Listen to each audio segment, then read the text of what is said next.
Des panélistes nationaux et internationaux réunis à Saïdia dans le cadre du Forum international de la coopération et des partenariats locaux ont examiné les moyens de promouvoir la compétitivité et l'attractivité des collectivités territoriales susceptibles de relancer le développement socio-économique de ces... Chers participants à ce grand forum international, je voudrais me réjouir, comme les autres présidents également des régions africaines, de la tenue de ce grand forum qui regroupe aujourd'hui la plupart des présidents des régions africaines qui ont été conviés et qui, pendant ces 2 jours, vont échanger effectivement avec l'oriental, mais également avec le Grand Est.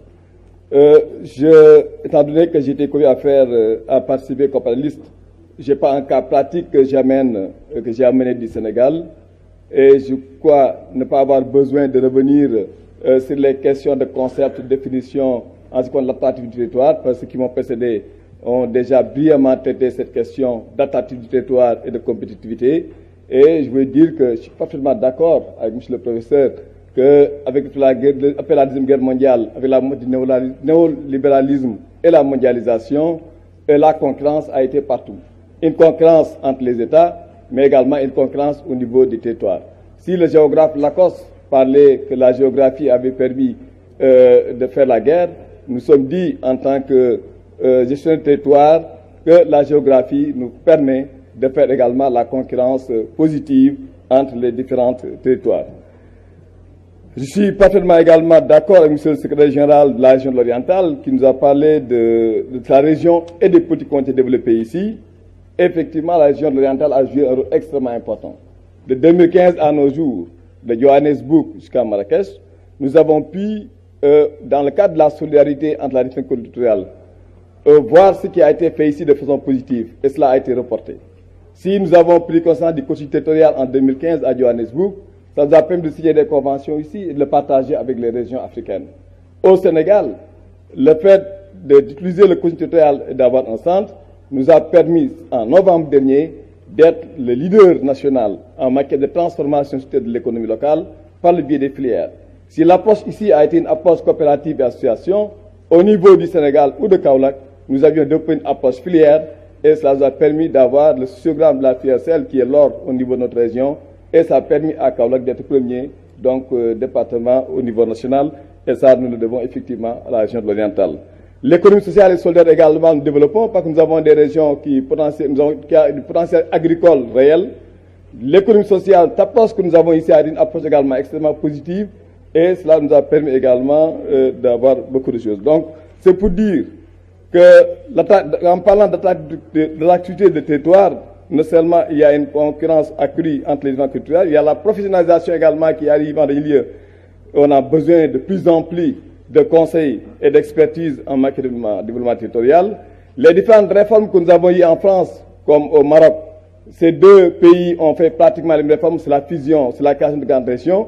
Si nous allons dans d'autres pays au niveau de l'Afrique, la Mauritanie vient d'avoir la région, mais nous, au Sénégal, on est parti de la dépendance pour venir de la région. Cela montre que nous avons besoin de plus en plus d'experts et de professionnalistes pour pouvoir effectivement prendre les questions d'attractivité au niveau de nos régions. En parlant d'attractivité, on parle de capacité d'une région à pouvoir intéresser à la fois les investisseurs, avoir intéressé une main-d'œuvre qualifiée, des gens qui viennent booster l'économie. Et si nous prenons des exemples précis dans le monde entier, à Bilbao, dans au nord de l'Espagne, cette région qui avait des difficultés extrêmement énormes du point de vue du chômage, je crois que la construction du musée a permis à Bilbao d'avoir un peu 20 points de moins sur le chômage. Donc cela est extrêmement important, de 25 points, ils ont arrivé à 5 points. En France, cela a été également repris au niveau des musées de Louvre, qui a 900 000 visiteurs par an. Ça veut dire qu'on fait de l'investissement dans le domaine de la culture, ça crée une attraction au niveau du territoire, ça développe le tourisme et ça permet également d'avoir des solutions effectivement innovantes sur des problèmes également qui se posent. C'est pour dire en résumé, en réalité, pour aller vers l'attractivité, on a besoin de gestion forte, mais également on a besoin d'une législation qui permet et qui s'ouvre, qui permet à des investisseurs de venir faire l'investissement dans les règles et de façon très rapide. Si nous prenons l'exemple du Sénégal, on a créé ce qu'on appelle l'APIX, l'agence de promotion des investissements, qui accélère et qui permet aux investisseurs qui arrivent de pouvoir trouver très rapidement les papiers et d'être en sécurité. Cela, je crois, est extrêmement fondamental. Le deuxième aspect, c'est le développement de clusters. Ça a été développé en Europe, ça va être développé également au niveau de l'Asie. Les clusters permettent d'avoir un pôle de compétitivité où les entreprises, les structures de formation, les structures de recherche, en partenariat avec effectivement le privé et l'économie locale, développent des programmes innovants qui permettent également d'assurer et d'accroître une attractivité réelle également de territoire. Nous avons le marque territoire que nous utilisons tous en tant qu'élus et nous avons la coopération centralisée, comme je le dis, permet d'échanger également sur les procédés qui ont réussi. Et cela, Kaolack et les autres régions africaines qui sont là ont pris beaucoup de choses ici à l'oriental parce que ça a été réussi ici et nous l'avons développé ailleurs. Et si aujourd'hui on a la plupart des régions africaines ici qui ont répondu présentes à ce forum, c'est parce que la région orientale, par ses programmes innovants, par ses activités, a été très solidaire et très ouverte à tout le monde. Ce qui fait que ces échanges-là ont permis de marquer cette confiance. Et ce n'est pas pour rien que la région orientale abrite aujourd'hui le siège du forum des régions africaines. C'est un travail ardu sur lequel je voudrais de nouveau vous féliciter, mais également vous remercier de nous avoir associés à cette réflexion. Je n'ai pas voulu revenir sur les questions de concept en commun de définition en ce qui concerne les termes d'attractivité et de compétitivité. Les deux peuvent être traités simultanément. C'est de créer des dynamiques, faire des synergies pour qu'au niveau local, qu'on puisse faire la promotion des acteurs de développement au niveau local, suivant les réalités et les spécificités d'un territoire, ce qu'on appelle le développement endogène, mais également créer les conditions des investissements privés internationaux. Cela permet également de faire ce qu'on appelle le développement exogène, en assurant effectivement un cadre idéal de sécurité, mais également d'investissement propice. Voilà un peu les quelques mots que je veux dire à la suite des brillantes interventions qui ont été faites par nos différents. Lors d'un panel dédié à ce thème, les intervenants ont convenu que le développement des collectivités territoriales passe indubitablement par l'amélioration des infrastructures, la réduction des disparités sociales et territoriales, ainsi que la nécessité de tirer profit des opportunités offertes par les nouvelles technologies et l'économie numérique. Aujourd'hui, les territoires doivent être beaucoup plus attractifs pour prendre en charge le levier de développement.